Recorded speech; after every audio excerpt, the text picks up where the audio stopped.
जय महाराष्ट्र। आज पत्रकार परिषद घेण्याचं कारण म्हणजे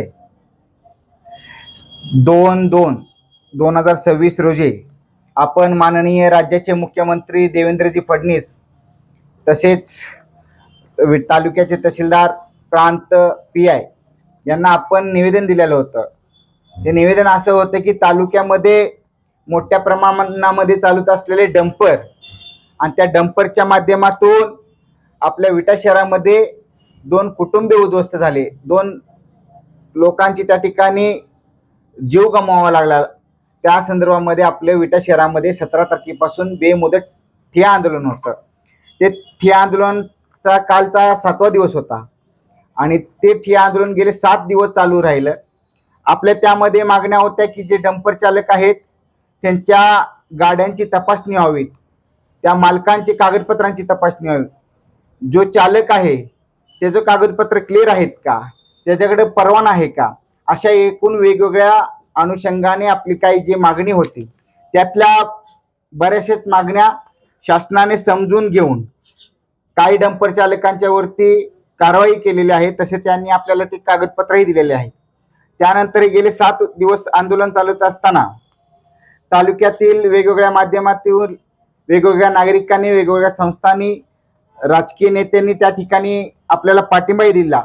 मग ते विटा नगरपालिकेचे माजी नगराध्यक्ष वैभव पाटील असतील, राष्ट्रवादी पक्षाचे तालुका अध्यक्ष पंकज डबडे असतील, त्यांचे सहकारी असतील किंवा इतरांना पक्ष आहेत, त्यांनी आपल्याला या ठिकाणी येऊन आपल्याला जाहीर पाठिंबा दिला। मुळात प्रशासनाकडे आमची अशी मागणी आहे की एकूण जी डंपर आहे त्यांच्यावरती तुम्ही कारवाई करा, त्यांचे फिटनेस तपासा, त्यांना प्रशासनाची धाक असली पाहिजे। ह्या मंडळींच्यावरती कोणती प्रशासनाची धाक व कोणतेच म्हणजे कसलीच त्यांना भीती नाही प्रशासनाच्या माध्यमातून। तर यासाठी आपले हे आंदोलन चाललं। प्रशासनाने आपल्याला आश्वासन दिलं आहे की आम्हाला थोडी तुम्ही वेळ द्या, येणाऱ्या 5-6 दिवसामध्ये उर्वरित जे काय आपल्या मागण्या आहेत त्या आम्ही पूर्णपणे पार पाडू। आणि दुसरी गोष्ट आपल्याला तेही सांगितलेलं आहे की आपली मागणी होती की जे डंपर चालक आहेत इतर त्या सर्वांची बैठक लावा, त्यांना आपण समज द्या, त्यांचे कागदपत्र क्लिअर आहेत का हेही पहा। त्यामुळे आपल्याला माननीय तहसीलदार साहेबांनी त्यानंतर पोलीस निरीक्षक पळे यांनी सांगितलेलं आहे की आपल्याला या ठिकाणी येणाऱ्या दिवसामध्ये ते 4 दिवसामध्ये व्यवस्थित सगळ्या पद्धतीने कारवाई करणार आहे। आपण हे आंदोलन काल तात्पुरतं स्थगित केलेलं आहे।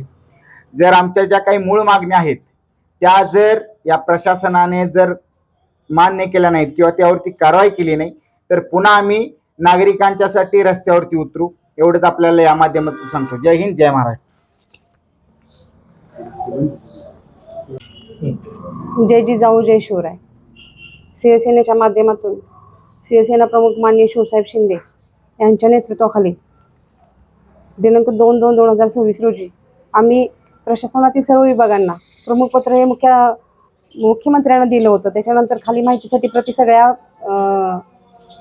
विभागाला दिले होते आणि त्याच्याच अनुषंगाने आम्ही अल्टिमेटम दिलं होतं की 15 दिवसात ज्या आमच्या काही मागण्या आहेत डंपर अपघाताच्या शृंखलेसाठी त्या जर मान्य झाल्या नाहीत तर आम्ही आमच्या शिवसेनेच्या वतीनं बेमुदत ठिय्या आंदोलन करू।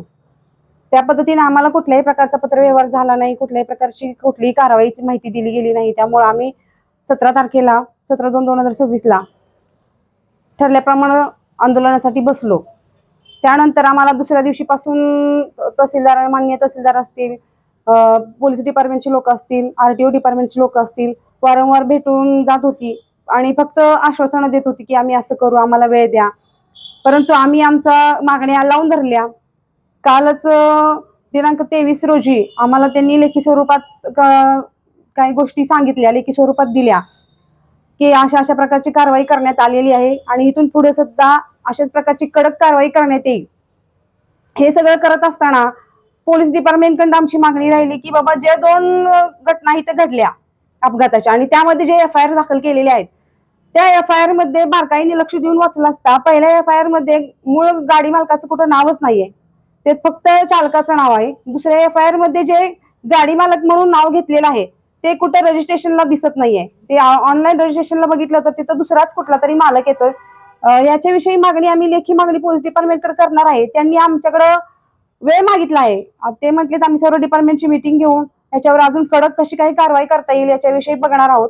आणि कालच त्यांनी आम्हाला म्हणजे कागदोपत्री दिलंय की आतापर्यंत 21 तारखेपासून जवळजवळ 38 गाड्यांवर त्यांनी कारवाई केलेली त्यात दिसत आहे.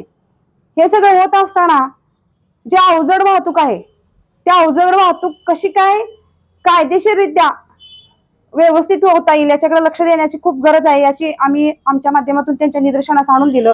जसं की ज्या अवजड वाहतूक करणाऱ्या गाड्या आहेत त्यांचे फिटनेस सर्टिफिकेट बघितले पाहिजेत, त्यांचे इन्शुरन्स नाही आहेत, त्यांचे चालक प्रशिक्षकात आहेत का बघितलं पाहिजे.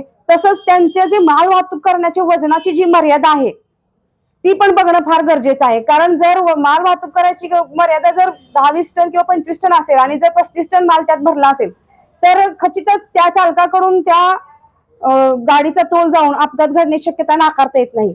ह्या सुद्धा गोष्टी तिथं बघणे फार गरजेचं आहे. तसंच आमची महत्वाची मागणी होती की गौण खनिज, हे गौण खनिजाचं उत्खनन जिथून होतंय बाबा त्याच्यासाठी परमिशन घेतलं गेलेलं आहे का, त्याचं टेंडर भरलं गेलेलं आहे का, आणि ते टेंडर अशा प्रकारचं भरले गेले असतील तर त्याची सुद्धा माहिती आम्ही लेखी स्वरूपात मागवलेली आहे. ती त्यांनी आम्हाला 5-7 दिवस मागितलेली आहेत. त्या दरम्यान आम्हाला ती माहिती मिळेल.